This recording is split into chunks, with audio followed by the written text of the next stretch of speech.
गोलू और याद रखने वाली घंटी। एक छोटे से गांव में गोलू नाम का एक बहुत ही प्यारा लेकिन थोड़ा भुलक्कड़ बच्चा रहता था। गोलू को खेलना बहुत पसंद था, लेकिन पढ़ाई की बात आते ही उसकी आंखें भारी होने लगतीं।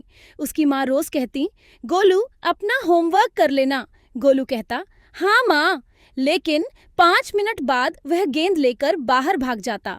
अगले दिन स्कूल में टीचर पूछती, गोलू कल का काम कहाँ है? गोलू सिर खुजाकर कहता, मैम मेरा होमवर्क शायद घर पर आराम कर रहा है। पूरी कक्षा हंस पड़ती।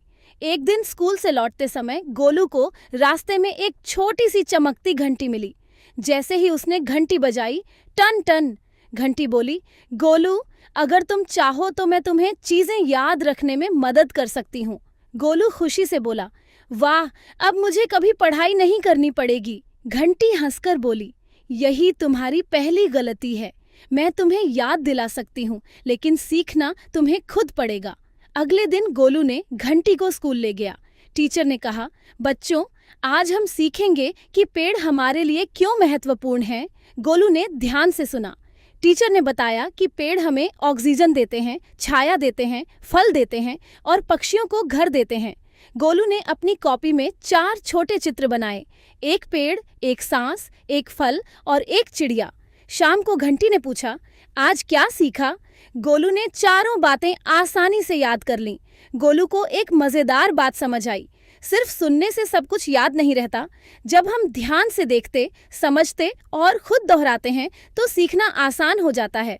अब गोलू ने एक नया तरीका बनाया। जब भी उसे कोई नई चीज सीखनी होती, वह उसे छोटे हिस्सों में बांट देता। गणित में 10 सवाल थे तो वह पहले 3 करता, फिर 3, फिर बाकी।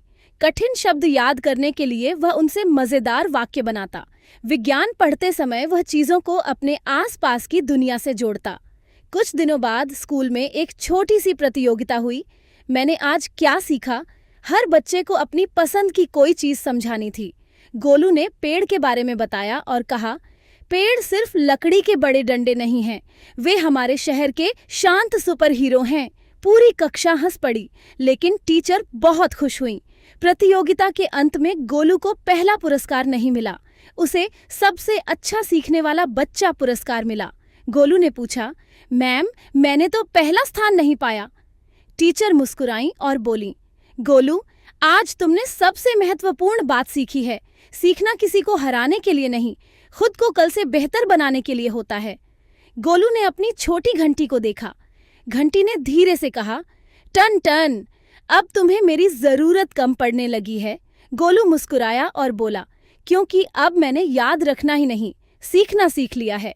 मॉरल लर्निंग सीखने का सबसे अच्छा तरीका रटना नहीं, बल्कि चीजों को समझना, छोटे हिस्सों में बांटना, उदाहरणों से जोड़ना और खुद दोहराना है। और सबसे बड़ी बात, अपनी तुलना दूसरों से नहीं, अपने कल के रूप से करो।